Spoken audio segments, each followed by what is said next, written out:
Fala galera, bem-vindo ao Avenida Legal Podcast. Meu nome é Leonardo Miso, eu tô aqui com Pô, tá de Daniel brincadeira. Massana Tá. e a nossa ilustre professora Eleonora Ceia, Olá, professora de Direito Constitucional da Eu tô olhando pra mim, pra IBMEC ela. e o FRJ, o né? FRJ.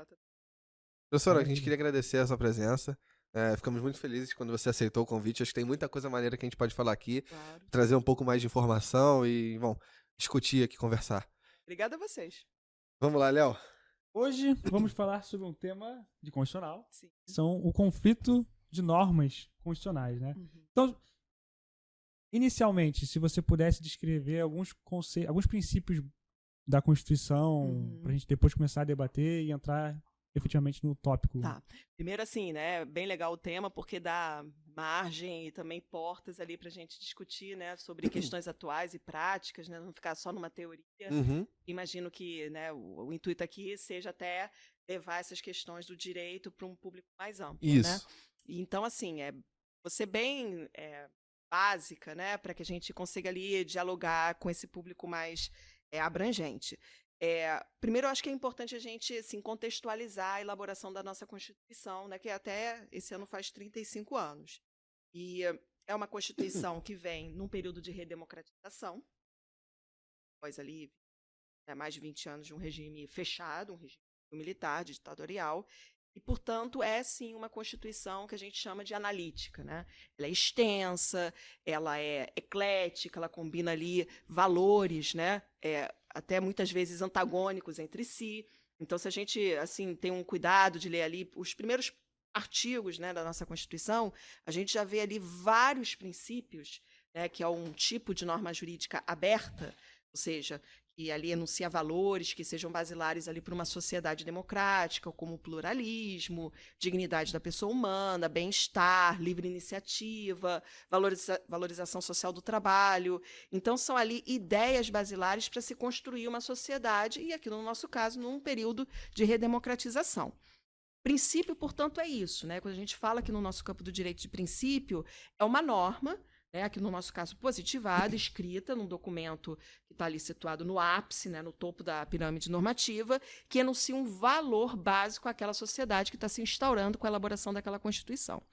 No nosso caso, há uma peculiaridade, porque o nosso texto constitucional ele reúne, por vezes ali no mesmo artigo, no mesmo capítulo, princípios divergentes entre si.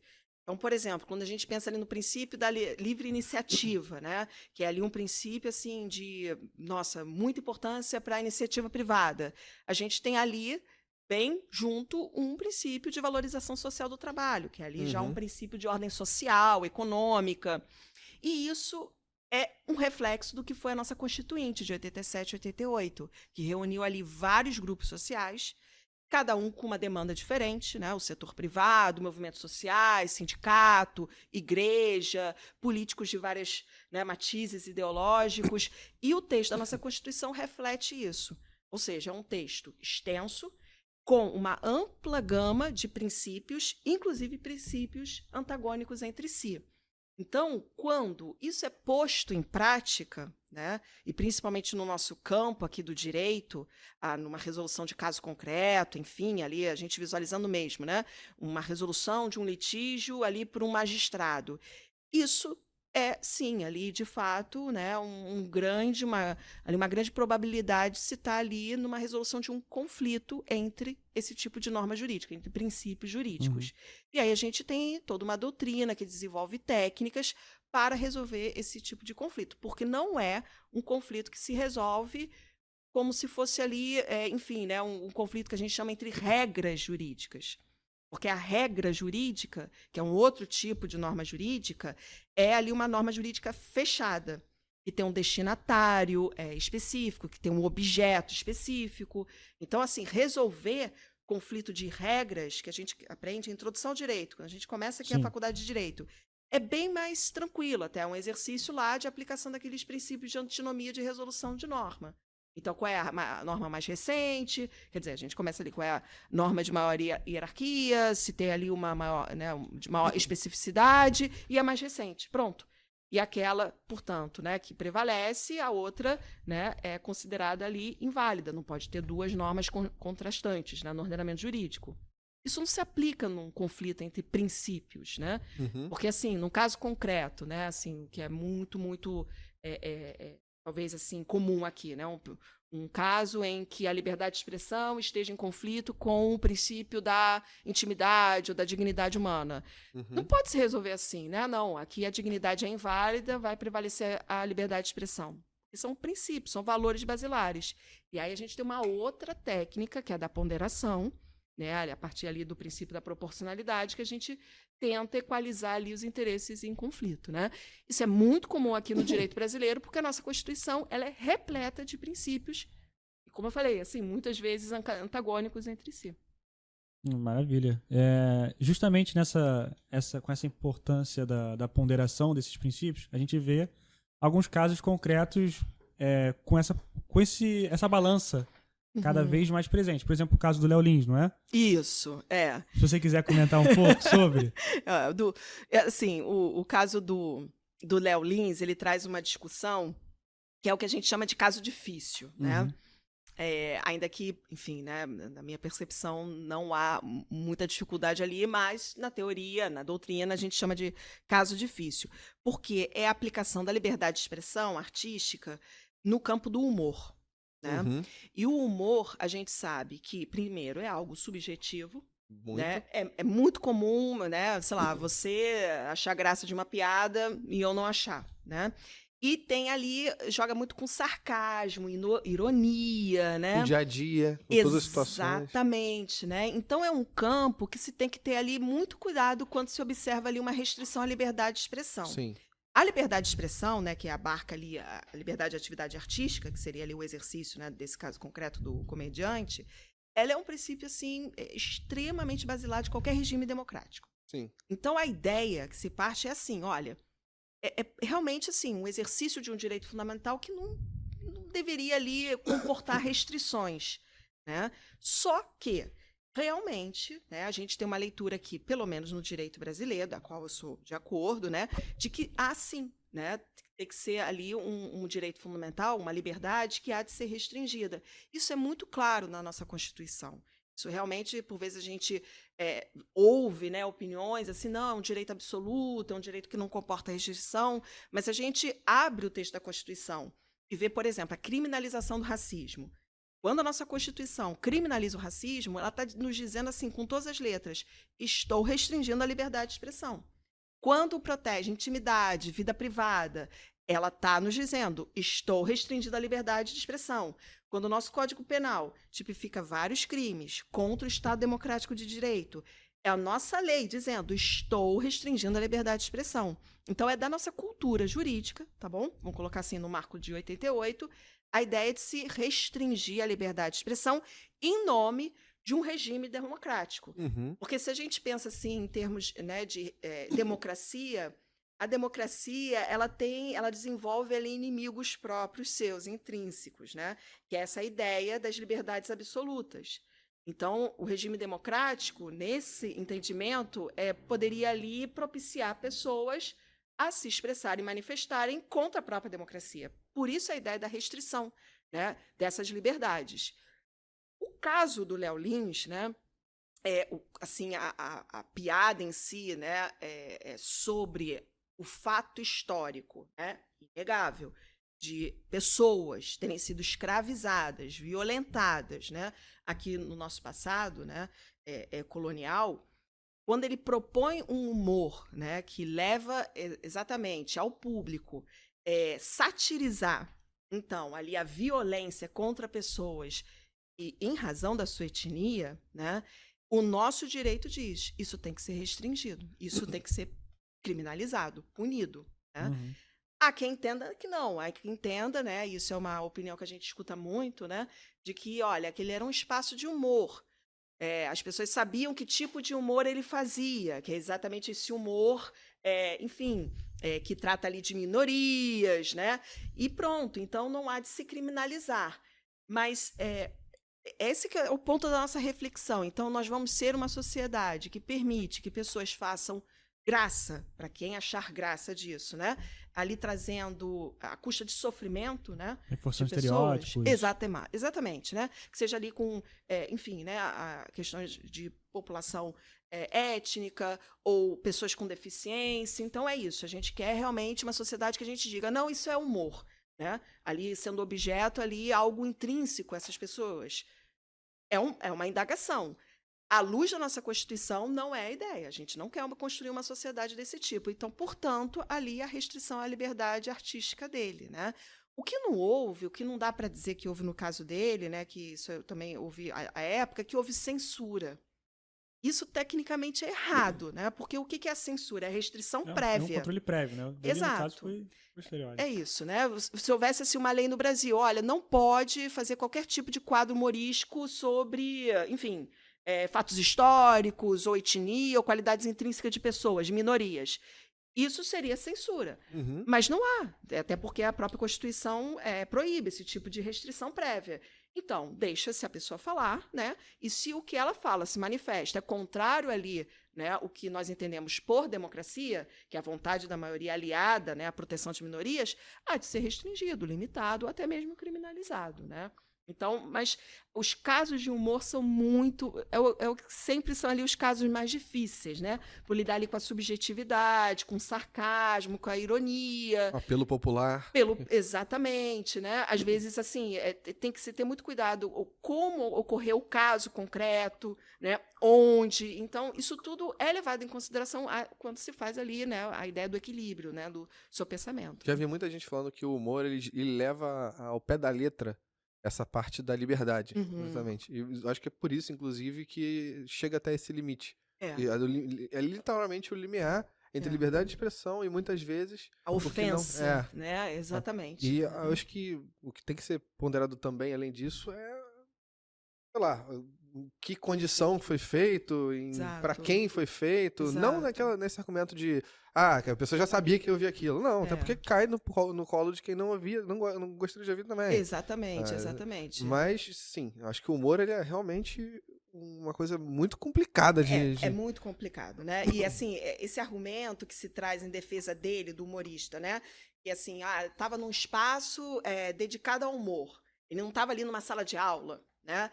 Seria diferente se um professor, assim, se manifestasse, né? Aconteceu já casos de professores fazendo piadas um pouco complicadas também, que saiu na mídia, na época da pandemia. Pronto, entende? Aí são as circunstâncias do caso. Mas, na minha avaliação, mesmo ele sendo um humorista, estando ali num ambiente de show de humor, para uma plateia que o conhecia por fazer esse tipo de humor, isso, para mim, não deixa de ser uma ofensa.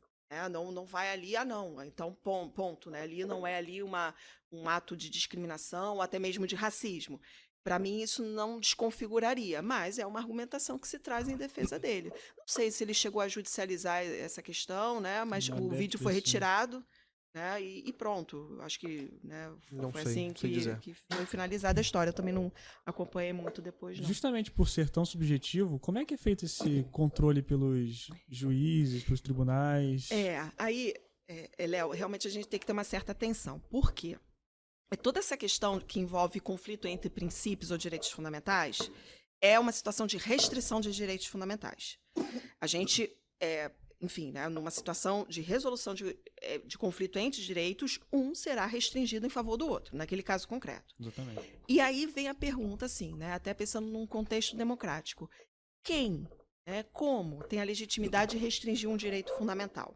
Então, a gente tem aqui uma percepção, né, nossa do direito. Olha, é a lei, né? A lei em sentido amplo, né? Então, pode ser a própria Constituição, que vai ali num conflito entre direitos, restringir um em favor do outro. A gente lembra do artigo 5º, inciso 11, da inviolabilidade do domicílio. Né? A casa é inviolável, um espaço inviolável do indivíduo, mas coloca o próprio Constituinte dizendo, olha, salva ali em flagrante delito, não é isso? Salva ali para o Estado, de guerra também. Isso. São hipóteses excepcionais, né? De prestação de socorro, de acidente. Então, é o Constituinte, na sua legitimidade, dizendo, eu estou resolvendo esse conflito entre direitos fundamentais. E estou dizendo, olha, a inviolabilidade da casa, a privacidade vai prevalecer, salvo quando entrar em conflito com saúde pública, segurança pública. Enfim, por vezes, a Constituição dá ali a uma lei infraconstitucional também esse direito. Olha, não tem um espaço aqui para tratar disso, então eu vou remeter ali, que são aquelas previsões que a gente estuda em Constitucional 2, eu acho, né? Na forma da lei, nos termos da lei, sim, a lei estabelecerá, é o Constituinte permitindo, autorizando que uma lei restrinja um direito fundamental. E aí chega a figura do magistrado. O magistrado, ele, claro, né, aqui na nossa cultura, né, é uma figura de muito status, né, uma figura ali de muito reconhecimento social. Porém, o que ele deve fazer é exatamente aplicar a lei. Então, assim, a ideia é que ele possa resolver um conflito entre direitos fundamentais, mas ali tendo a previsão legal para tanto. Então, a gente tem o nosso direito à reunião, do artigo 5º, inciso 16, né? A gente não vê nenhuma brecha ali de restrição do direito à reunião. A gente não vê no texto da Constituição. Nem a Constituição restringindo, né? Só dizendo ali, ó, tem que ser pacífica, não pode ter armas, etc e tal. Mas, assim, não se vê a possibilidade de uma lei restringir essa liberdade. Então, tampouco um magistrado pode restringir a liberdade de reunião, quando a própria lei assim não permite.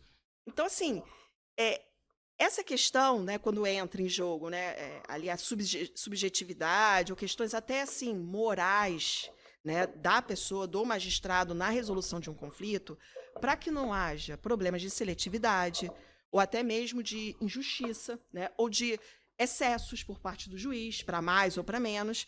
A orientação ali, né, a diretriz, é que ele recorra à lei. O que a lei está me dizendo? Né? A lei está me dizendo para resolver esse conflito conforme a ordem pública, então vou fazer a ponderação nesse sentido. Né? Então seria ali talvez uma diretriz para que a gente diminua esses riscos de uma subjetividade muito ampla. E é um risco, né? Porque, por exemplo, somos 3 juízes aqui. Eu tenho o meu modo de pensar, o meu estilo de vida, a minha trajetória, Daniel e você também, Léo. Isso, claro, se a gente tivesse uma grande, né, liberdade, sem limites, para decidir ali um conflito de direitos fundamentais, isso ia refletir no caso. Né? E poderia trazer até assimetrias, divergências. Né? Isso não é ali muito bem querido, né, em termos de segurança jurídica. Então, tem que ter uma diretriz e é a lei. É o que a lei ou a Constituição diz. Né? E aí a gente diminui, né, essa questão da subjetividade ali na hora de resolver os conflitos. Você acha que o STF tem um papel muito importante, né, nessa uniformização? Primordial, né? O Supremo Tribunal Federal, que teve, né, desde a Constituição de 88, pronto, né, isso é fato, teve ali, né, o seu protagonismo, inclusive no cenário político, né, ali pelo aumento de ações constitucionais, com a Carta de 88, com o aumento também de pessoas, né, de autoridades, enfim, de órgãos que podem ali levar ao Supremo uma questão constitucional. Isso com a Carta de 88 também se aumentou o número de pessoas assim que podem, né, provocar o Supremo nessas questões. É um grande ator, né, hoje no cenário político e, portanto, também tem uma grande responsabilidade nesse sentido, né? Há decisões e decisões do Supremo, né, que a gente estava até conversando mais cedo, né? Decisões que a gente fica muito satisfeito e outras que nós criticamos. O que a gente também precisa ponderar aqui, que isso não é só no Brasil, né? Isso é em todo o país, em todo tribunal constitucional tem essas questões.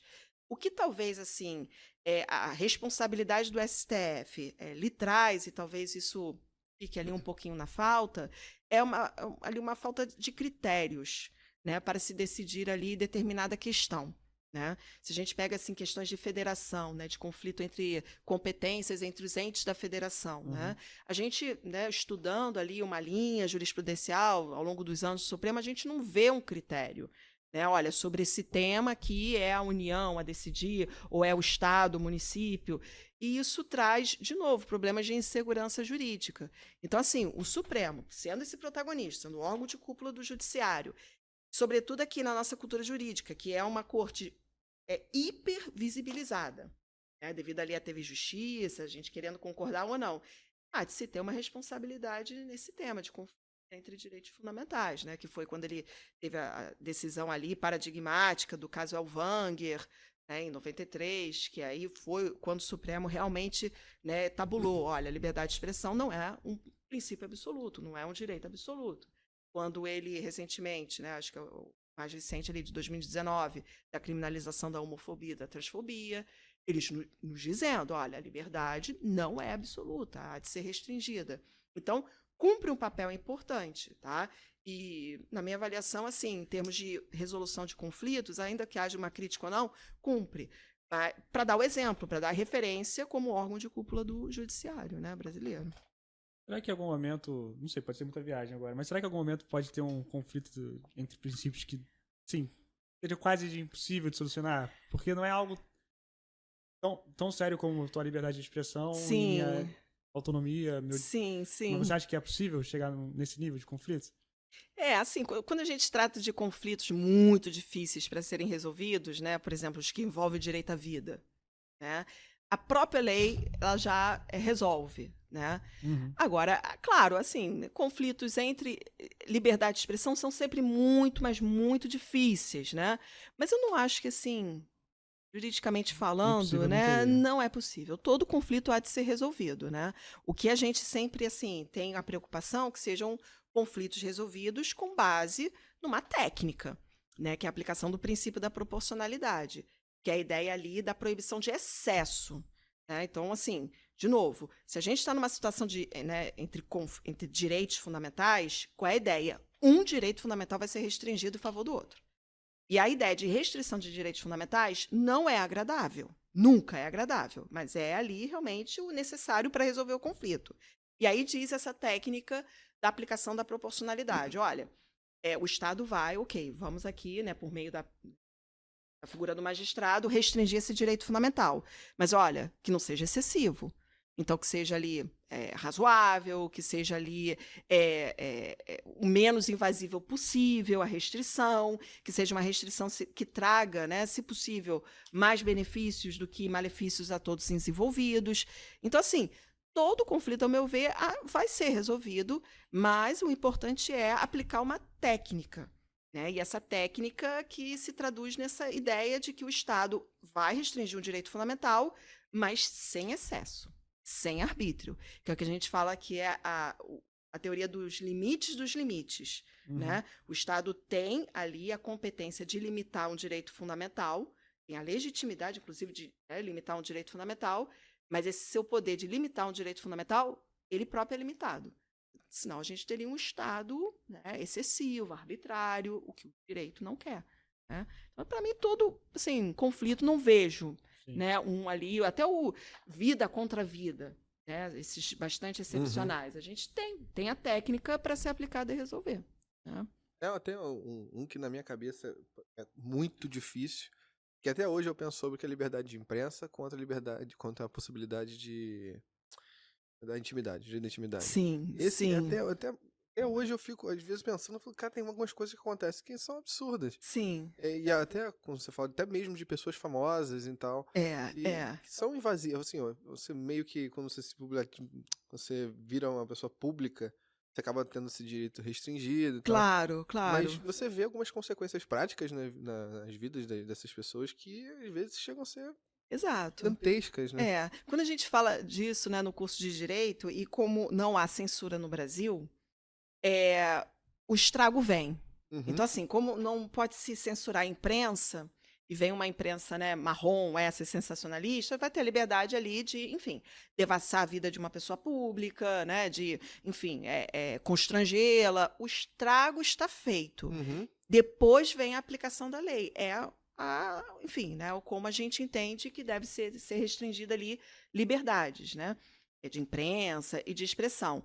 Isso gera um incômodo. É claro que gera. É aquela discussão das biografias não autorizadas, né? Ou seja, vem ali um historiador, um autor, junto com uma editora, explora ali a vida privada de uma pessoa ainda que pública, mas não é que a pessoa pública não tenha privacidade, intimidade, óbvio que tem, titular, só que é ali uma pessoa de interesse público, né? E aí explora assim, inclusive economicamente, porque vão ali, né, editar um livro, vão vender esse livro, se a pessoa for pública, com certeza vai ter lucro, né? Sim. Então, a pessoa biografada, a pessoa pública biografada, e foi ali um movimento, esqueci o nome do movimento, que foi até liderado pela ex-esposa do Caetano Veloso, que ela era atriz também, uma pessoa muito ali ligada, né, à classe artística, né? A ideia era essa, olha, como assim? Isso é injusto. Então, nós temos que ter ali uma certa participação econômica, né? Ou então não. se quer escrever um livro sobre uma pessoa que me peça autorização. Só que essa ideia da autorização é a ideia da censura. Ou seja, agora eu vou, né, para escrever um livro sobre, sei lá, Neymar, né, uma pessoa pública, né? Eu vou ter que pedir autorização ao Neymar? Isso é um entrave à minha liberdade intelectual, artística, que o nosso direito não comporta, né? Direito ao esquecimento. É bem difícil de ser aplicado, ainda mais com a internet, né? Enfim, no campo da internet, né? Que não se esquece nada, né? Não tem, né? Você vê muito sendo aplicado, não de esquecimento, mas também com as pessoas presas. Sim. Que você tem uma publicização muito grande. Peraí. Com medo de voltar a apagar tudo. Cabo aqui de que, Léo? Não vai não, cara. Tá, então voltando. Você vê uma publicização muito grande desses casos de pessoas presas e nem sempre o que está escrito ali é o que realmente aconteceu, utilizaram termos certos ou remeteram a alguma coisa, um fato que foi, literalmente ela cometeu, enfim. Sim, e você vê estragos muito grandes, principalmente para o que a própria prisão se submete, que a própria ideia da prisão que é de ressocializar. Exatamente. Então você vê a mídia, a liberdade de expressão, muitas vezes, até atrapalhando outros institutos que a gente tem aqui. Exatamente. Essa questão é até bem interessante, Daniel, porque, assim, como você falou, né, o propósito ali da prisão no nosso sistema, né, jurídico é a ressocialização. Só que fica muito difícil, né, ali a efetividade da ressocialização, e aí eu digo, assim, quando a própria sociedade não acredita nisso. A própria sociedade é extremamente punitivista. E pronto, a imprensa segue isso, né? A imprensa ela quer vender jornal, quer vender notícia. O que então as pessoas querem ouvir?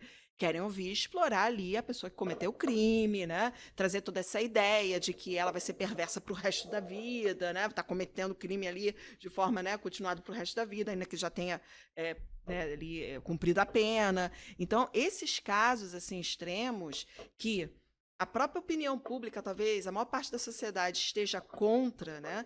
E dá mais repercussão, que se tem a ideia de que o direito ali é falho, né? Ou seja, vamos até assim ilustrar, né? Os assassinos da Daniela Pérez, né? Que teve até recentemente um documentário. Foram duas pessoas, né? Foram duas pessoas. Ele até faleceu recentemente. Isso, exatamente, né? O nome dele? Como é que é o nome dele?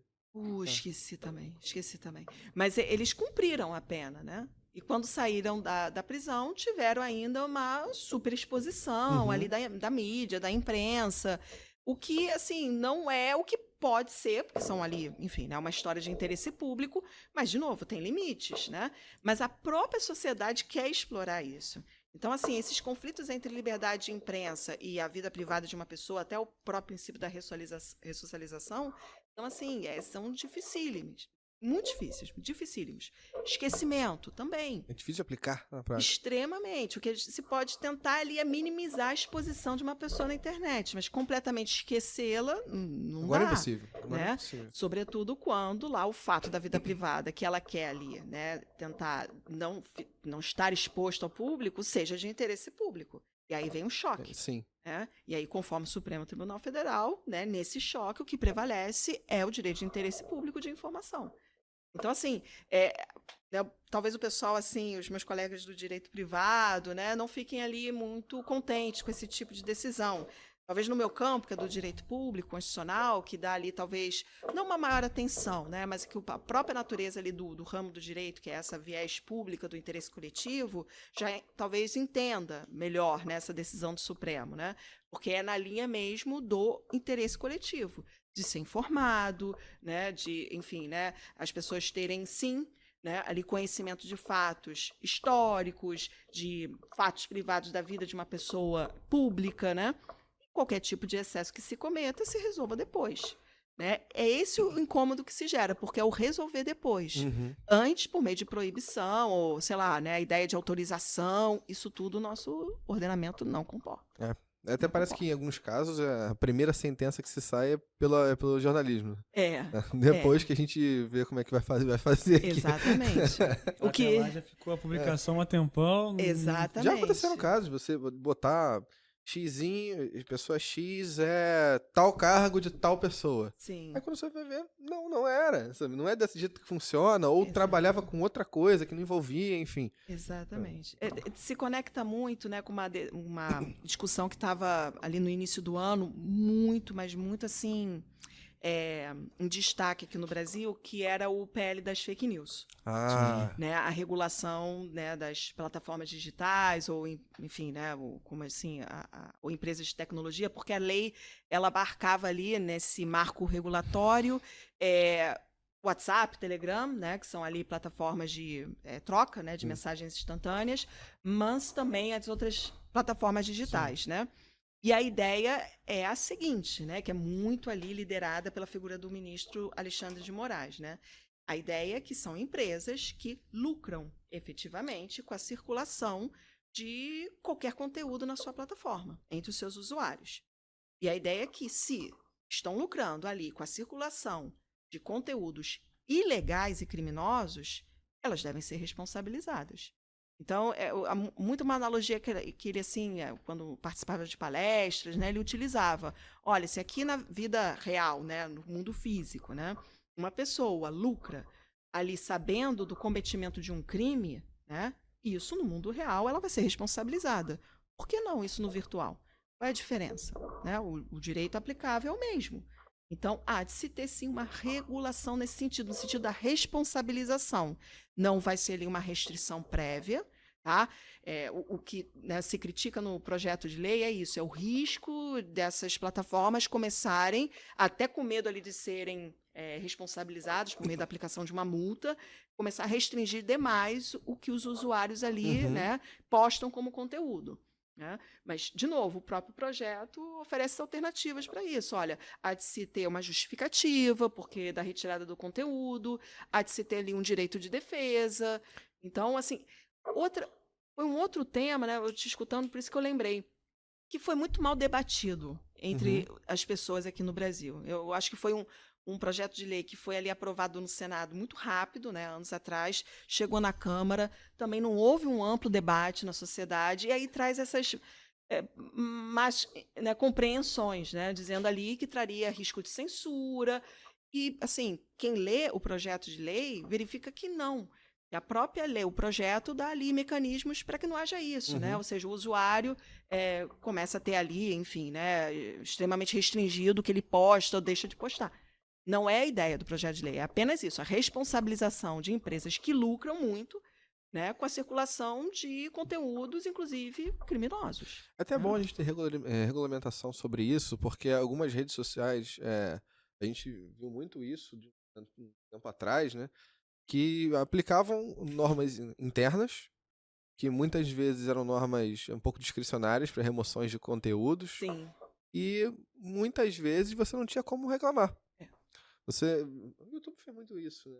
Era aquela. Você postava alguma coisa e o conteúdo que o YouTube acreditava que não era próprio, ia lá e removia ou privava, enfim. Patrocínio, monetização e tudo mais. E você ficava meio que de mãos atadas, né? Tipo, Exato. E agora? O que eu faço? Já foi feito. E qual a consequência disso? Exato. Teve youtuber grande perdendo canal. Sim, então, sim. Ou seja, um prejuízo, inclusive, econômico, né? E sem nenhum tipo de regulamentação nacional sobre isso. E aí, vai recorrer ao judiciário? O judiciário vai se basar no quê? No quê?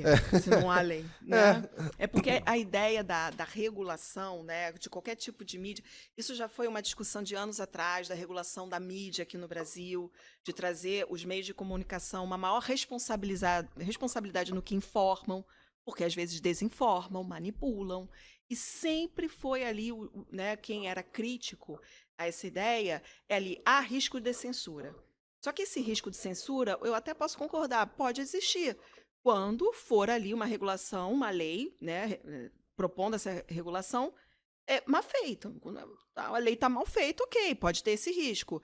Mas, por exemplo, nesse projeto de lei, diz tudo lá, olha, plataforma, você quer retirar o conteúdo? Você vai ter que justificar o porquê, né? E de forma ali bem detalhada.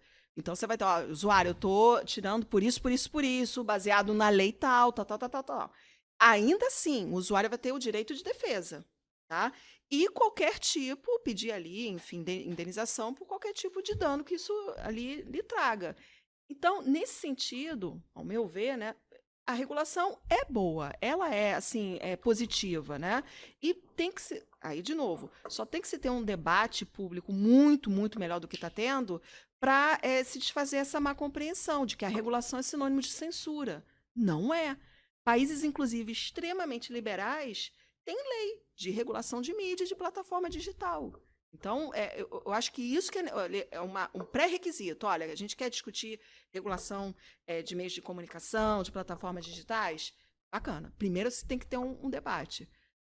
Né, às vezes, o nosso Congresso, o nosso Legislativo, ele peca nesse sentido, quer aprovar as coisas, né, toque de caixa, qualquer outro motivo ou interesse que exista, né, não coloca ali o debate por meio de audiências, enfim, né, para a população em si. Então fica muito difícil, aí vem essas incompreensões, né? Até porque muitas vezes quem faz a norma não vive o ambiente que está sendo regulado, né? Exato, acho exato. que é São muitos interesses, né, envolvidos. Não, né? Geralmente são pessoas, por exemplo, esse ambiente virtual, normalmente são pessoas, pelo menos agora, são pessoas mais jovens, que estão nascendo com isso. É meio complicado pedir a opinião de uma pessoa de 15 anos pra falar sobre. Claro, né? Mas é isso. Eu acho que a ideia de chamar todos os envolvidos, né? Olha, chama as empresas de tecnologia, né? Chama os youtubers, chama os influencers, né? Vamos discutir isso aqui. Pronto, né? E até quem é efetivamente prejudicado, né? Exatamente, que tem ali interesse, né? Isso é muito salutar, mas isso não foi feito, né? Uhum. Então, assim, foi um desastre. Eu acho que, assim, o que foi visto em torno do PL da fake news foi muito lamentável, porque depois veio, claro, a reação das plataformas, com aquelas mensagens, né? Eu acho que foi o Google e o Telegram. Mensagens, lembram desse Pediu episódio? Para não apoiar. Exato, que era um projeto de lei. A mensagem do Telegram foi muito, muito assim, agressiva. Estão querendo tirar o Telegram do Brasil. Destruir a democracia no Brasil, retirar, né, o serviço do Brasil. Complicado, e não era essa a proposta. Óbvio que não. O que só gera mais desinformação, né? Hoje as pessoas vivem em umas bolhas, né, na internet, elas ficam totalmente ilhadas, elas só consomem um conteúdo. E quanto mais elas consomem esse conteúdo, mais elas recebem informação desse conteúdo. Exatamente. A informação que eu tive com pessoas próximas já. Cara, tá percebendo que tu tá falando é uma coisa que repetitiva, que tudo que você consome, que você manda pros outros, é parecido? Parece que são as pessoas falando a mesma coisa, só que de forma diferente? Já percebeu que chegou um momento que você mudou completamente a forma de pensar pra pensar igual a tal pessoa? Exato. Acabou. Eu conheci pessoas que, sei lá, 6, 7 anos atrás, tinham um pensamento mais misto, que cortava para um lado, às vezes cortava. Não tô falando de política, tô falando de forma geral, assim. Que fazia essa ponderação em alguns casos, de uns anos pra cá, é isso aqui. Não, mas é isso aqui, o outro fala errado. Acabou. E não muda. Não muda a cabeça. Porque você fica 10 minutos na rede social, 20, 2 horas, 3 dias direto na rede social, vai consumir só aquilo. Exatamente. E acabou, pô. E plataformas que, claro, né, a gente tem que falar do papel dos algoritmos, né? Exatamente, te impulsionam para conteúdos que você já tem uma inclinação. Isso aí, foi do meu Enem. Exato, porque é a questão, né? Então, assim, se eu tenho um perfil ali, se a rede social, né, poxa, Leonora gosta de autor tal, gosta da série tal, vai me impulsionar conteúdos iguais, né? Vai me propor amizades ali de pessoas que também têm as mesmas afinidades, né? Isso ali até, se assim instrumentalizado... Se fosse só assim... Exatamente, até não teria, né, muitos problemas, mas a questão é que também isso interfere, exatamente, Você vê hoje... Chega a ser ridículo, porque às vezes as pessoas me mandam... Todo mundo aqui já recebeu alguma mensagem de político X ou Y falando alguma coisa, e quando tu vai ver, não foi bem assim. Eles tiraram um trecho. Isso gera uma desinformação e também muitas vezes gera um discurso de ódio. Sim. O que é isso aí? É o negócio da barra. Gera um discurso de ódio que inclusive, na rede social, ele é muito presente. Sim. Justamente até por conta dos conflitos de princípios que a gente falou, da liberdade de expressão. Certo, né? Exatamente. Como é que você acha que a gente pode... Porque a gente não fala em censura, porque o controle não é prévio, igual você disse. O controle, ele vem posteriormente. Exato. Qual que você acha que seria a melhor maneira do legislador estabelecer esse controle, porque a gente não fala em privar a rede social, nem controlar a mídia, mas a gente fala só em pegar, peraí, amigão, isso aqui é muita mentira, não tem como. É isso, né, de novo, é legal porque é um tema tão atual que se encaixa, né, na questão dos conflitos né, entre direitos fundamentais. O discurso de ódio, né, que é exatamente ali, a manifestação de um pensamento, né, que quer aniquilar o outro, né? No sentido mesmo, assim, de, olha, eu rejeito o outro, né? Eu tenho repulsa pelo outro, então eu quero aniquilar o outro, e vem a ideia do ódio, né? No nosso sistema constitucional já tem a solução. Não se pode ali, de forma prévia, proibir, o que também seria praticamente, né, enfim, muito difícil de se fazer, principalmente em redes sociais, né? Não, estamos proibindo aqui de forma generalizada que, né, se manifeste ódio contra outra pessoa. Tem. Então, assim, o nosso sistema é da liberdade, né? Só que é uma liberdade com responsabilidade. Então, se você ali manifesta o ódio, né, ali, né, o hate speech, né, que a gente tem muito ali no idioma inglês, né? Você há de ser responsabilizado por isso. Exatamente porque isso não está ali, enfim, abrangido pelo que o direito brasileiro entende como liberdade de expressão, né, que é ali um direito limitado, restringível, né, pela própria Constituição. Então, a melhor forma de se lidar com o discurso de ódio é, primeiro, aplicando o próprio, enfim, né, a própria ideia de solução dada pela Constituição de 1988, lá de 35 anos atrás. É um bom sistema, é uma boa forma de resolver, sem censura, né? Tudo bem, tem um incômodo do estrago, né, que a gente já comentou, ou seja, vai haver ali, né, o discurso de ódio, mas a ideia da responsabilização posterior, tá? Isso posto, né, aqui nas plataformas, nas redes sociais, em que tudo é muito mais rápido, né? A abrangência, né, aquele discurso de ódio, né, talvez ali em questões de minutos, né, atinja milhões de pessoas. Então, a gente está falando realmente da potencialidade de danos, assim, muito grave. Exatamente, né? Às vezes de acabar com a vida de uma pessoa. O que acontece, as pessoas são canceladas o tempo todo. A gente tem, você falou do hate speech, a gente também tem os echo chambers, né, que são as câmeras de ressonância. Então, a pessoa escuta uma coisa aqui, já pega esse discurso de ódio, não sabe o que aconteceu e já reproduz, já repete, não ouve a história dos dois lados. Exatamente. E isso vai vira top trend no Twitter, vira top trend em qualquer rede social. Eu odeio o que eu não conheço. Isso. Exatamente, você odeia a pessoa sem nunca ter conhecido a história da pessoa. Exato. O que veio por trás, o que fez a pessoa falar. Exato. E por isso a importância de se ter uma ideia aqui no Brasil, no nosso direito, de trazer essas grandes empresas que detêm a tecnologia, o know-how, tudo, como aqui corresponsáveis nessa história. Então, se eles têm lá, né, enfim, né, como se faz isso na prática, eu não sei, mas eles têm um domínio sobre tudo que é postado ali, naquela comunidade virtual. Eles têm que ter. Óbvio que tem, né? Isso aí, enfim. Eles têm que ter a responsabilidade de não deixar circular aquilo, ainda que isso seja ali prejudicial ao negócio. Né? Porque se for assim, olha, estamos, né, aqui dizendo que empresas estão lucrando, e vamos falar assim de forma bem concreta, né, com suicídio de pessoas. Porque às vezes ali né, uma manifestação de pensamento, uma exposição da pessoa que realmente acaba com a vida dela, né? Não aguenta ali a pressão numa rede social, é isso, né? A amplitude é maior, né? E numa velocidade estúpida. Então, assim, há de se chamar essas empresas e falar, não pode lucrar com isso. Não se pode deixar isso, né? A gente tem, né, a gente vivenciou meses atrás o ataque às escolas, que a gente sabe que foi ali, né, muito, enfim, difundido nessas redes sociais, não nas grandes, né, mas ali, enfim, em redes mais alternativas, mas é nesse ambiente virtual. Então, isso não pode escapar à lei. É claro que a lei chega sempre depois, a gente tem esse problema, mas assim, chegou, tem que, de alguma forma, responsabilizar, tem que ver o que está acontecendo naquele ambiente, porque isso pode se traduzir nisso, né, e ali em perda de vidas.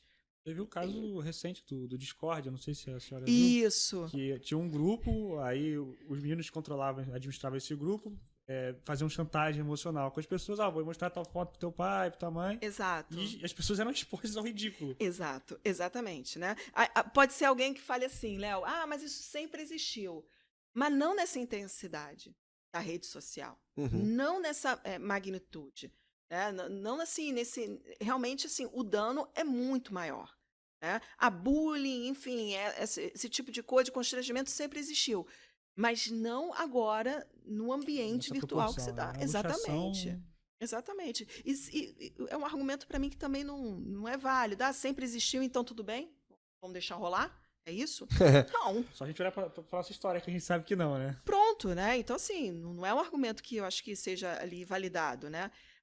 O problema do Discord é que o Discord ele não tem ali um número de... Porque, por exemplo, o projeto de lei das fake news, ele é voltado a plataformas digitais, eu acho que com 2 milhões de usuários ou mais. Ele não chega a esse E número. o Discord não tem. Ou seja, é outro problema.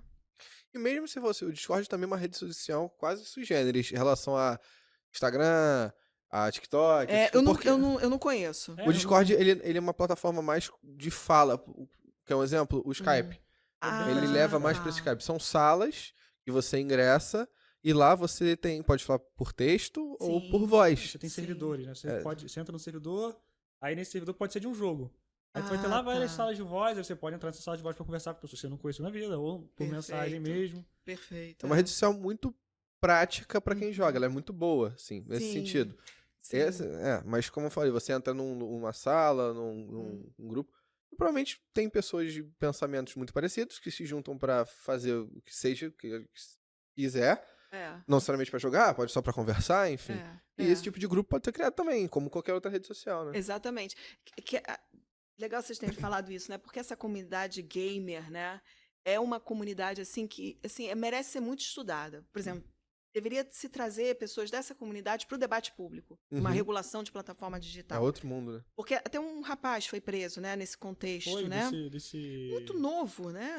18 anos. Né? E tinha ali, quando ele foi preso, todo o jeito dele de querer... de parecer bem na mídia, né? Exatamente. Ali, não confortável, eu diria, mas um personagem completo ali. Exato. Coisas...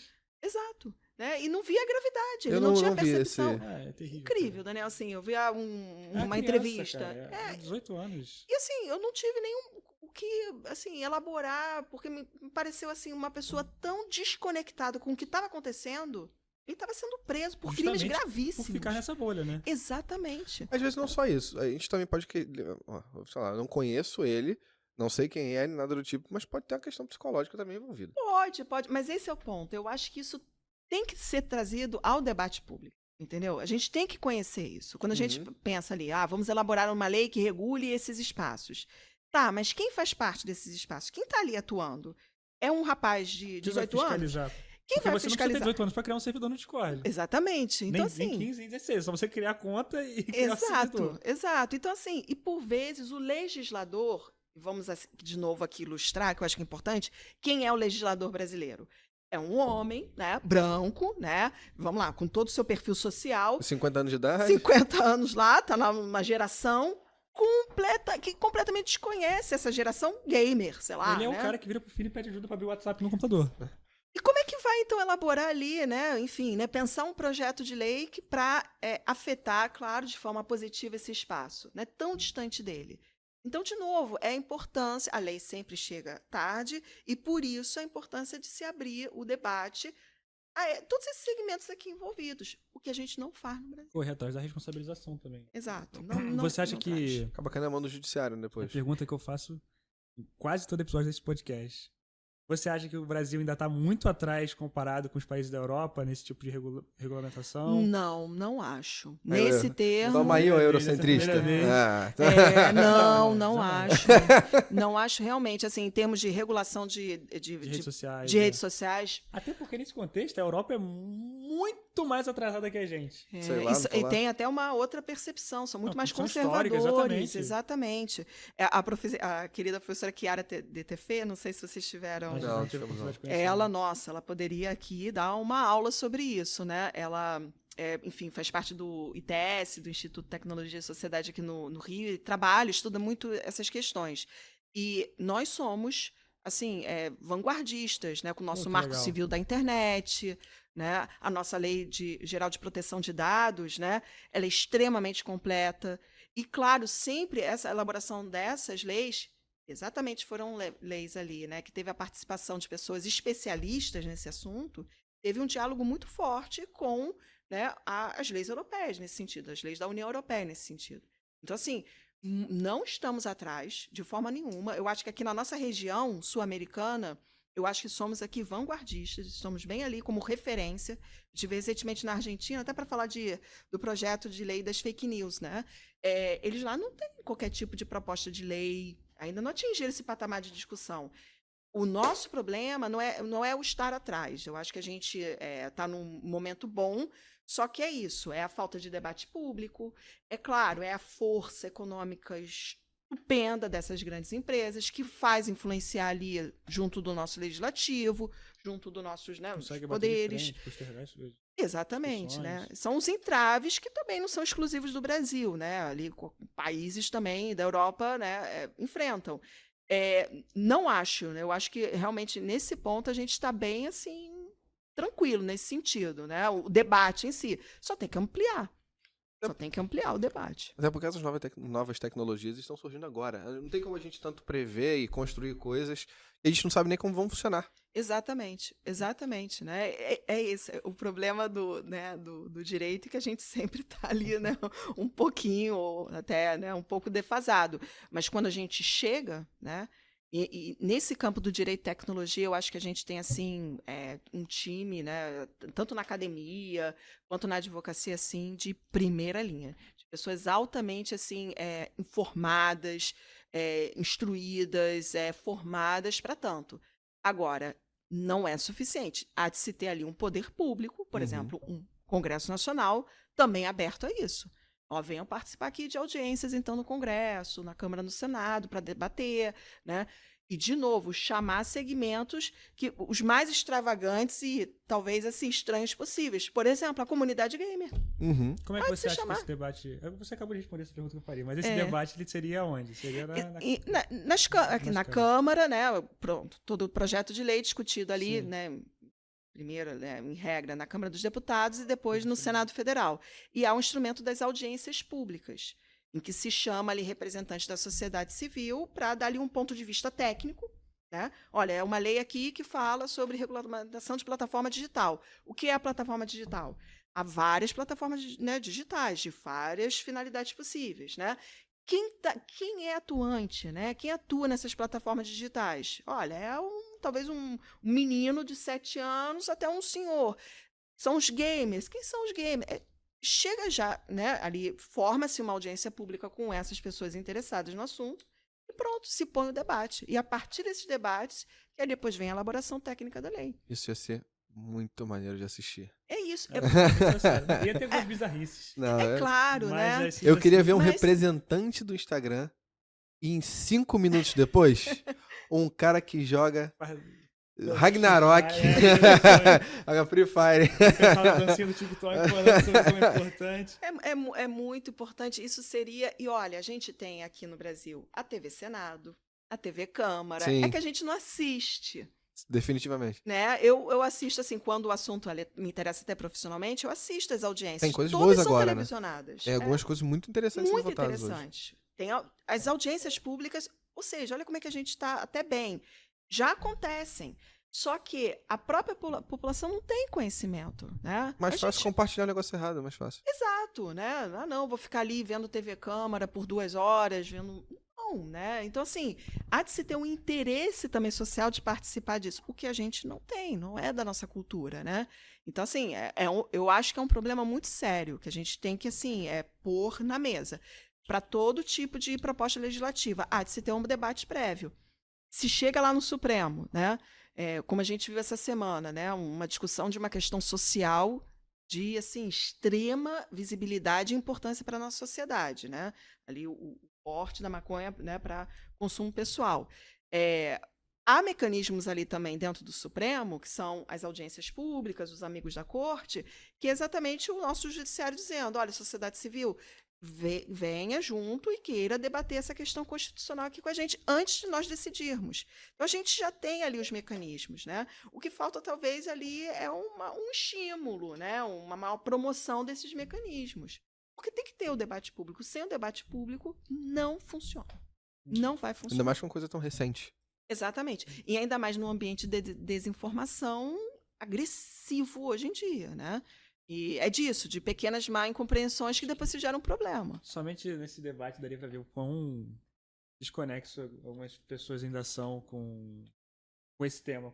É um debate muito novo. Como você disse, a maior parte do pessoal que está lá discutindo atualmente tem 50 anos. Então, exato, exatamente. Talvez essa discussão até demore a tomar uma pertinência maior do que A gente sabe que é completamente necessário, mas eu digo tipo, do ponto de vista de quem tá julgando ou legislando. Sim. Justamente porque não tem a noção desse ambiente. Exatamente. A vivência, né? Exatamente. E sabe até porque as regras que a gente vê na internet, até mesmo esses ambientes metaversos, são completamente diferentes das regras que a gente vive no dia a dia. É claro. É completamente diferente. É claro. Você tem que ter esse ambiente, esse contexto para você, às vezes, opinar. Exatamente, né? E olha, são espaços ali do exercício máximo da liberdade de expressão das pessoas. Não só de expressão. Exato, enfim, né?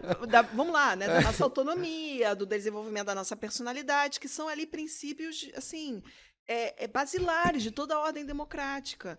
Tem que se ter muito cuidado, né? É claro, né? Ali a promoção das liberdades, mas com certos limites, porque senão, pronto, né? Tem os excessos.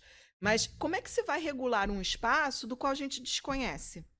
Né? Eu fico realmente assim, muito atenta a isso, né? Porque é muito fácil até eu dizer assim, não, olha, há de se restringir. Liberdade não é absoluta, pronto, se restringe, né?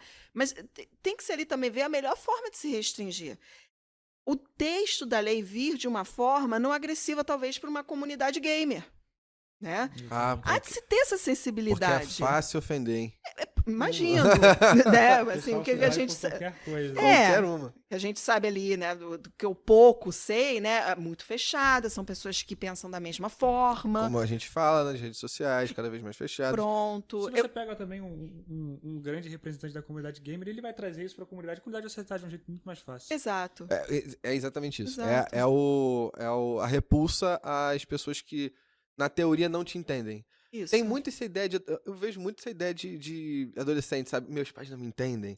Aí aquelas pessoas que não jogam, não me entendem também. Então, Exato. se vier o Leozinho Gamer 123 e fala... Não tem pausa, mãe. Não tem pausa. Se vier o juiz, o desembargador Euclides Melo e falar pra mim alguma coisa, eu vou falar, esse cara tá falando bosta.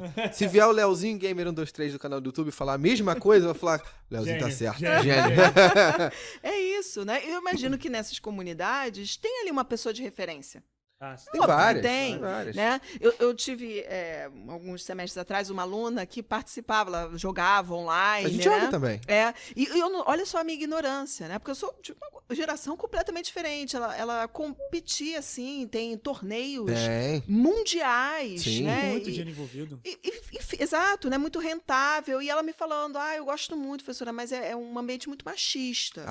Né? Eu sofro muito ali, eu tenho que me proteger, etc e tal. A gente já está formando ali coletivo, né, de mulheres gamers. Eu não conheço esse mundo. As ligas femininas estão ganhando força hoje em dia no esporte eletrônico. E falando de esporte eletrônico, assim, de fato, depois do futebol, eu acho que tem poucos esportes. Acho que basquete também, futebol americano é muito forte. Poucos esportes hoje tem tanta visualização quanto muitos campeonatos eletrônicos desses. Agora, olha a dificuldade. Um senador ou um deputado federal, né? Ou ter a abertura, Léo, de dizer assim, eu quero sim ouvir o que essas pessoas têm a dizer. Né? E talvez seja, né, da percepção aqui, tendo ali um pressuposto que se pensa ali um deputado federal, né, na forma que a gente conhece, né? E gamer, que é isso? É brincadeira, é joguinho. É joguinho. E não. Já é esporte, já é profissão pra muita gente. Exatamente. Pra muita. E não rentável. só da pessoa que joga. Também da pessoa que tá ali no backstage. Exato. Advogados já atuam só com isso. As pessoas que trabalham com mídias sociais, o marketing, tudo isso envolvido. Gestão de empresa. Exato. Trabalha com streaming. Exato. E trabalham com streaming. Pode ser tranco muito grande. É a nova TV, né? É isso. E foi uma comunidade ali decisiva também, assim, quando a gente lê, né, a respeito ali de polarização política no âmbito virtual, começa dali, dessas comunidades que tinham uma ressonância enorme, né? Começou a eleição do Donald Trump. 2017, joguinho era uma brincadeira. Porque o que eu lia começava uma partida. Eu, por exemplo, o Léo é um pouco diferente, mas eu jogava mais jogos de tiro específicos, assim, eu sou de competir e tal. Começava a partida, iniciava o jogo, já tinha no chat hashtag tal pessoa. Hashtag tal pessoa. Nada a ver, eu não tô ali pra debater política, sabe? E os nomes que as pessoas botavam, tal político 2000 não sei quanto, outro político 2000 não sei quanto, fora não sei quem. Exatamente, porque era uma comunidade extremamente ali unida, homogênea, não é isso? Fiel, leal. Muito, inclusive. Muito leal, né? Então tem que se conhecer esse ambiente. Como é que vai querer ele regular, né, o direito da Constituição de 88, da lei do Marco Civil, que seja, qualquer lei lá produzida no Congresso Nacional em Brasília, atingir de forma efetiva um ambiente desse. Então, de novo, assim, talvez toda a questão remeta a essa ideia de um maior debate público. Né? Sim. De querer ali, tanto ali sensibilizar, né, essa tensão ali do lado dos deputados, dos representantes políticos, e também, por exemplo, da comunidade gamer. Olha, chega aqui junto que a gente quer ouvir vocês. Né? Vai ter que ser regulado. Ponto. Né? Mas qual é a melhor forma? O que ali incomodaria vocês? Ouvir. Não é ali que a pessoa vai ter ali, enfim, bater o martelo. É ouvir essas pessoas. Isso não acontece. Agora, até falando desses conflitos de Constituição, voltando um pouco, saindo um pouco dos gamers, o quão seria importante fazer isso que você está falando e quão perigoso poderia também ser? Porque imagino, quando a gente faz um conflito de princípios constitucionais e que, na maior parte das vezes, além dos fatos envolvidos, tem muita técnica. Sim. Você tem que ter um critério, como você mesmo disse e tudo mais. A participação popular efetiva nesses casos pode ser vista com bons olhos, talvez na elucidação dos fatos. Certo. Ou pode ser vista como talvez um empecilho para você usar a técnica sem ter que ensinar tudo do zero para as pessoas que estão ali. É claro. Olha só, a ideia é conciliar. Não é isso? Não é a ideia ali de, ou seja, a participação popular ser nociva à técnica. Não. A participação popular, ela tem que se aliar à técnica. Então, primeiro de tudo, é muito importante, né? Quem decide esses conflitos entre direitos fundamentais, em regra, é o juiz, a juíza, né? É claro, o judiciário, por natureza, é um poder muito fechado, né? Até o nosso, né, o poder legislativo é, por natureza, um poder muito aberto, né? Mas não é a ideia de que o juiz ele deva decidir um conflito com base no que as pessoas querem ou pensam, né? Porque ele não é uma pessoa eleita. Uma pessoa eleita tem essa responsabilidade de entender o que a maioria quer, né? O juiz não. É uma pessoa ali que estudou muito, né? Prestou um concurso, domina, muito né, difícil, a técnica, tudo, e pronto, tá ali para aplicar, interpretar da melhor forma o direito, né? Mas, de novo, né? Um direito que tem ali como objetivo principal um domínio ali de um Estado democrático de direito. E a ideia de democracia, claro, que passa ali pela ideia de debate público e de escuta, né, ter a participação ali popular. Então, assim, não acho que seja ali um choque, né?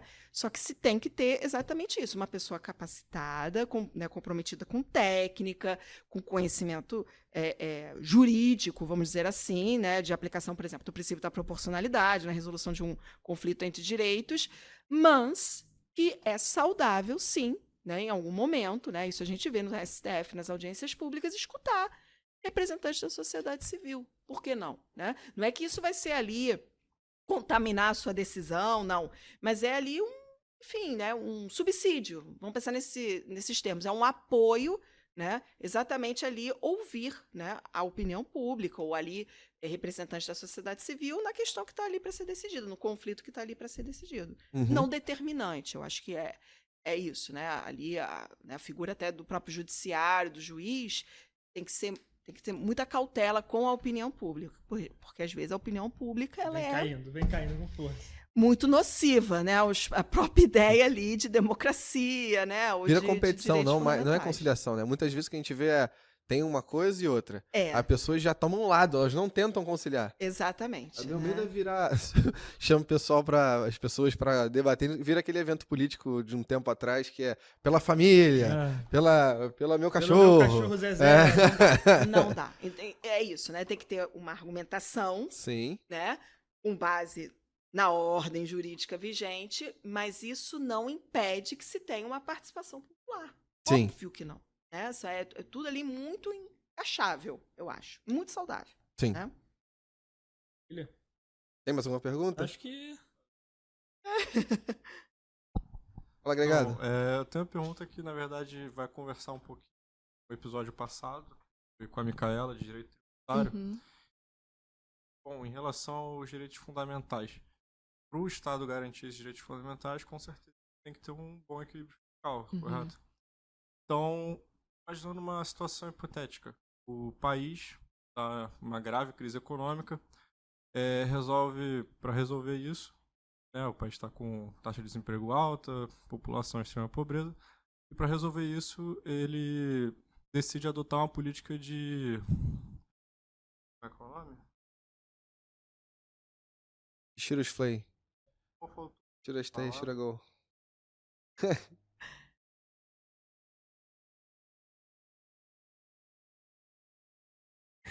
Austeridade fiscal. Eu ia falar essa palavra. Mas eu perdoei. Faltou, eu tava já desenvolvendo. Porque em crise é austeridade.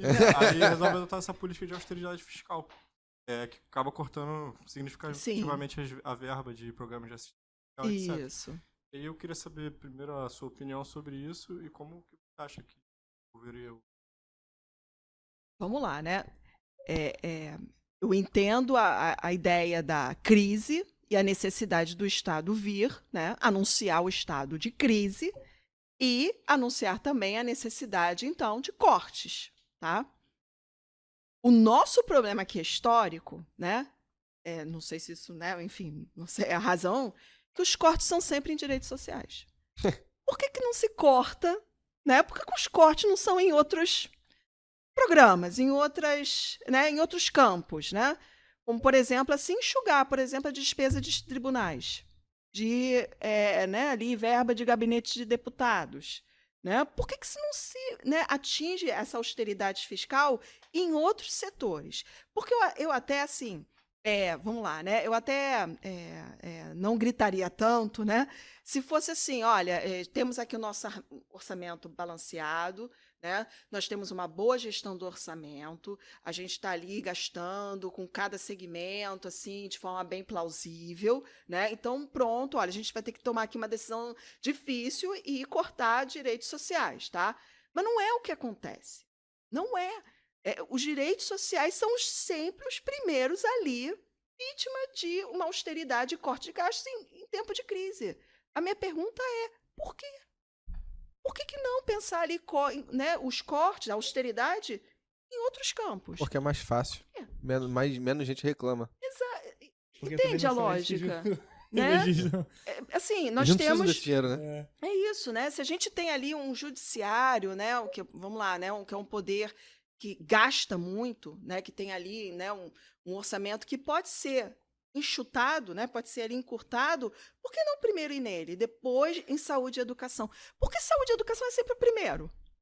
Eu só quero entender a lógica, né? Não sou especialista, claro, em direito financeiro, nem em orçamento público. A professora Micaela poderia, né, até explicar melhor isso. Mas é isso, assim, eu até aceitaria se me comprovassem, olha, não dá para cortar em nenhum outro segmento, né? Então vai ter que atingir saúde e educação. Mas não é o que ocorre. A gente tem uma má gestão, né, de recursos públicos, a gente vê assim regalias, a gente vê verdadeiros privilégios aristocráticos aqui para segmentos, né, do setor público, e aí pronto, numa situação de crise, não, olha, vai ter que ter teto de gasto em saúde e educação.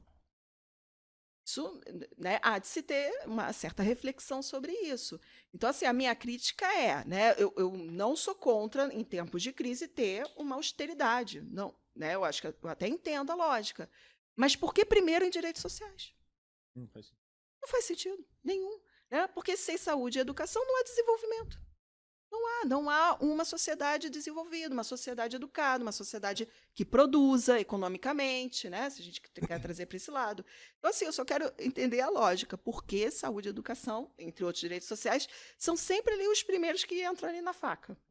E não outros, né, ali segmentos do nosso orçamento. Se me explicarem isso, ok, eu até posso, né, entender. Né? Esse é o problema da austeridade fiscal. E é isso que a gente vê aqui na nossa história. Né? Então, porque não é assim, né? Porque a gente já tem uma certa pauperização desses setores, né? Nosso sistema de saúde já é, quase falido. Então, a gente não sei, a gente não reage em tempo de crise, vão cortar a saúde. Corta, né? Já está tudo destruído mesmo. A gente acaba reagindo assim. E está errado. Não, saúde não. Né? A má impressão do serviço público. A gente tem isso aqui no Brasil. Né? E saiu recentemente uma pesquisa, né, dizendo que Brasil não tem tanto funcionário público assim. Não tem tantos super salários, né, que é a grande argumentação. Não, né, o Estado é pesado, né, se gasta muito com serviço público. Temos poucos servidores públicos e, né, essa questão de super salários não está ali na maioria dos servidores, não é um problema ali da maioria dos servidores. Então, assim, né, há de se, né, trazer ali, desvendar certos mistérios, né? É isso. E um mistério, eu só quero, assim, se me explicarem, né, um especialista ali em orçamento público, não, Eleonora, vai sempre em educação e saúde por isso. Porque tem um orçamento maior. Bom, mas tem um orçamento maior porque, pelo amor de Deus, é saúde e educação que a gente está falando, né? Eu consigo imaginar uma coisa bem rápida, assim, pensando, saúde e educação não trazem retorno a curto prazo. É isso, né? A ideia do gasto.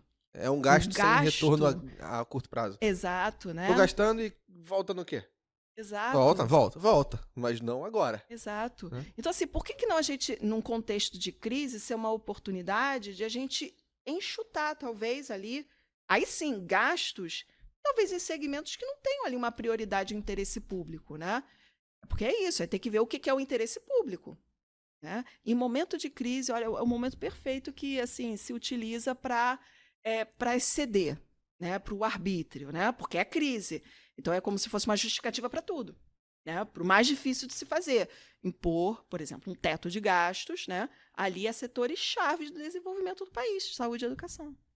Isso foi, enfim, lá em 2016, né, quando isso foi acordado, foi terrível, isso foi terrível. Né? Não De novo, né, não me oponho à necessidade de ter cortes, né, nessas áreas prioritárias. Só me mostrem que, antes de chegar nelas, houve também corte em outras não prioritárias. Aí tudo bem. Aí eu fico quieta, né? Mas tem que... Isso vai acontecer nunca. Acontece sim. A gente não pode ser também muito pessimista, não. É claro. Pensar pra frente. Pensar pra frente não, tem que pensar direito, talvez. Mas você vai ser o direito daqui a pouco, cara. Eu vou ser direito? Pois é óbvio, aí, óbvio. É vocês. Seremos a voz da nova geração. É isso. Não, coitado da nova geração. Vai ser a última geração. A nova nem tão nova. Está bem ultrapassado já. Bobear sim. Do Fire, do TikTok. Bom, eu, por exemplo, nem tenho TikTok. Eu tenho TikTok. Eu tenho. Quem cuida do nosso TikTok é ele. Ele, no caso, ele. Aqui. Sim. Eu nem tenho TikTok, não gosto. Eu tenho sim.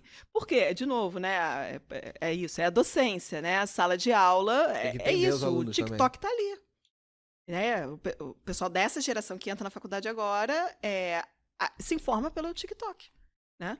E eu tinha uma ideia muito errada do TikTok, é a dancinha. Não, depende do que você assiste. Exatamente. Tem muita coisa. E aí eu soube lá formar meu TikTok, que eu vejo notícia, vejo os trends, né, as tendências. Estamos no TikTok, hein? Legal. Só não posto nada, mas eu, enfim, sou usuário do TikTok. Daqui a pouco vamos ter aulas no TikTok completas, se bobear. E aí? Assista quando quiser. Exato. Cortes de aula. Nossa! Imagina. Tô só esperando liberarem mais 5 minutos, que aí eu começo a botar os cortes grandes lá também. Eu fiquei imaginando, porque acontece, tem muitas aulas que a gente tem, no direito são 5 períodos. Sim. 10 períodos de 5 anos. Isso. Que, se você parar pra pensar, é um curso que, na verdade, não cabe em 5 anos. Não. Se você quiser. Claro.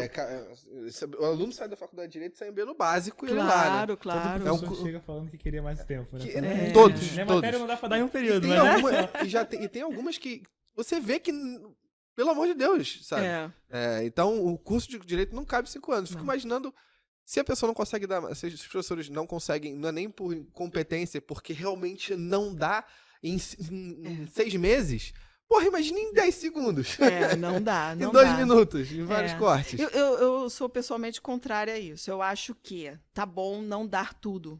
Tá? Assim, nas minhas disciplinas, né, eu até informo isso. Eu não vou esgotar a matéria, porque isso até estimula a autonomia do estudante, né? De procurar saber o resto.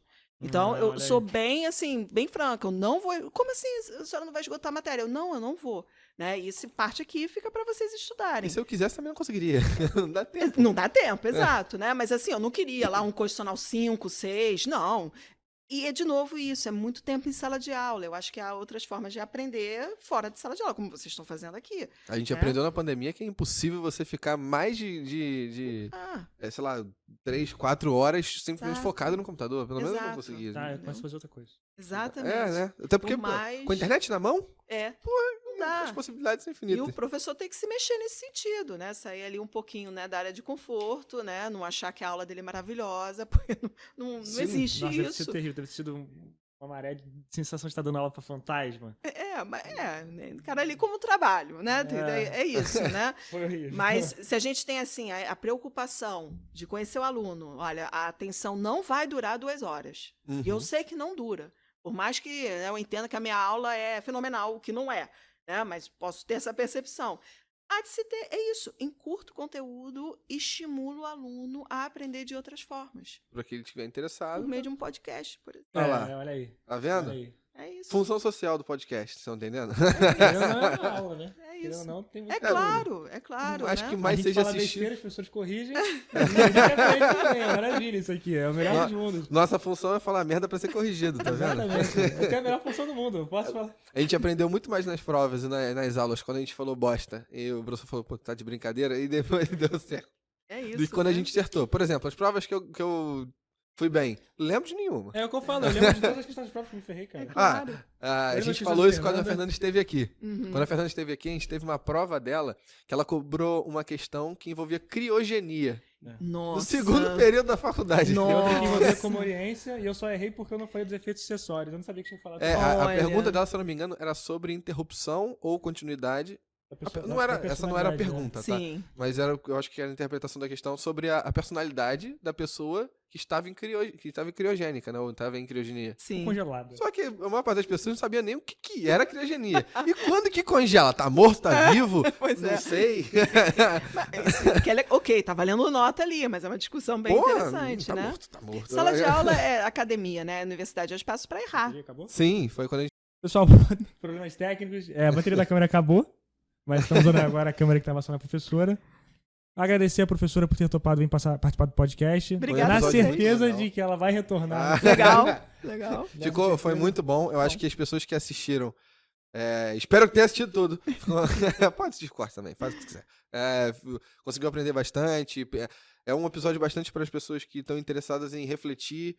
Então, como a gente está aqui, a gente não está para dar resposta, a gente está aqui para incentivar que pensamentos novos surjam. Eu acho que a gente precisa disso, ainda mais no momento de tanta mudança que a gente está vivendo. Muito obrigado mais uma vez. Obrigada a vocês, curti foi muito. Interessante, o papo foi muito bom. Você já está convidada para um novo episódio. Eu volto. Entendeu? Para falar de qualquer coisa que você quiser. Vamos falar de Flamengo. Não. Futebol, né? Futebol não é praia, não.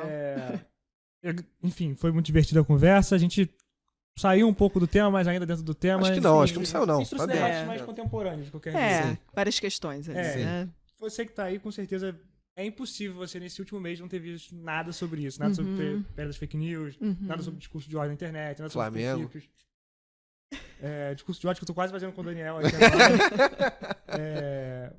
Obrigado por quem assistiu a gente até aqui. Segue a gente nas nossas redes sociais. Professora, você tem alguma rede social? Não tenho, não. Não tenho.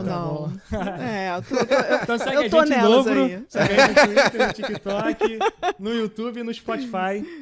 É isso aí. TikTok tu falou? Instagram. É isso. Instagram. Maravilha. Procura no resto aí, às vezes a gente criou e nem Tem lembra. Linktree aí, é só clicar aqui tudo. Um beijo pra todo mundo. Um abraço. Tchau, Até a próxima.